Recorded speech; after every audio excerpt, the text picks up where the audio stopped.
back to Creating Your Future with Amanda Molyneux. I'm Amanda Molyneux, and today we're going to talk about why our emotions are important.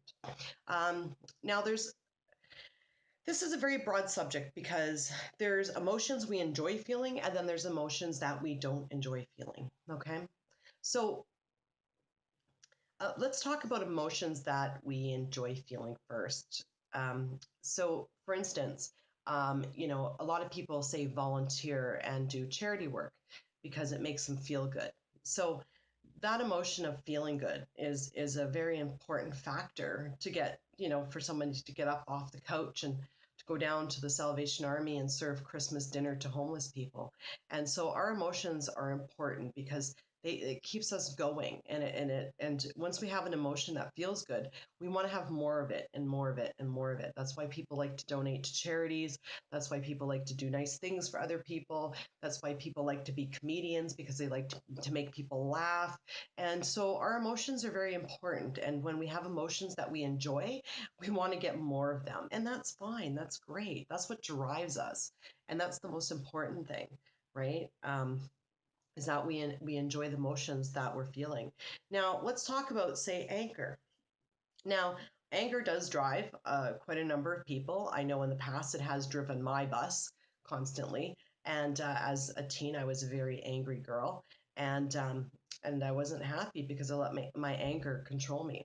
And the reason why I let my anger control me is what I didn't realize is that it's not other people that made me angry, which I thought it was at the time. It was that I was choosing to be angry by either A, not changing my perception of the situation, or changing my actions in the situation. Okay. So let me give you an example of how our thoughts create emotions. Okay. So a joke is a perfect example of that. So I'm going to tell you a joke right now. Why didn't the toilet paper cross the road? Because it got stuck in a crack. Okay. So there's an example of a thought. The joke actually resulted in an emotion, happiness, which then resulted in an action, me laughing. So our thoughts create our emotions. Okay. So my thought to get up and to go volunteer at the Salvation Army feeding the homeless created an emotion of feeling good, so I keep doing it. So it's great if that emotion, or telling a joke, listening to jokes, same thing, it's good.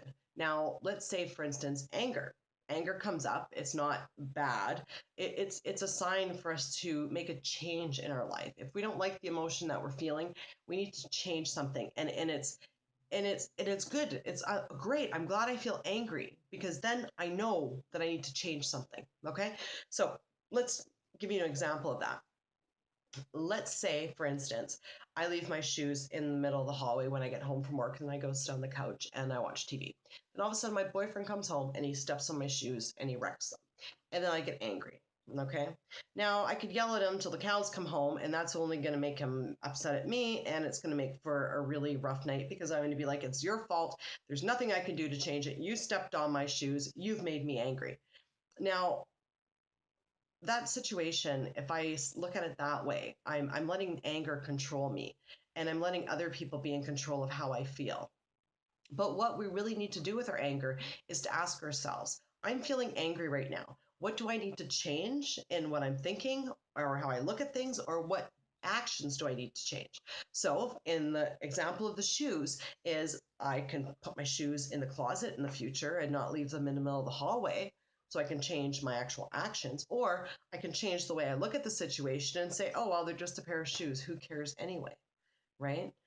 Ultimately, what I'm doing is I'm taking responsibility for me leaving my shoes in the middle of the hallway, and looking at the options I have in the future to avoid being angry over somebody wrecking my shoes when they step on them. Okay. So it's important, when you feel anger, to ask yourself what needs to be changed in the situation, or how can I look at this situation differently to not feel it in the future? And the sooner that you're able to do that, the sooner that you're able to change your emotional state, and the sooner that you're able to move on and to start feeling happy again. The important thing is that you know that you are in control of your emotions, and ultimately your thoughts are going to create those emotions. And that's true empowerment, and that truly, gives you empowerment, and it makes even emotions like being angry a thing to be thankful for. Anger is a thing to be thankful for. Thank you for coming up. Thank you for being able to thank myself for being able to feel the anger, because now I know something needs to change and I can change it accordingly.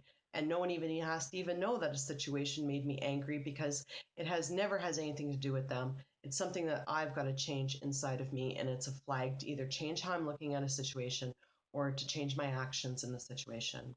So don't get me wrong, there are going to be times where if people have previous traumas or previous bad experiences in their lives that are cycling in the subconscious mind, they will get triggered and anger will get triggered.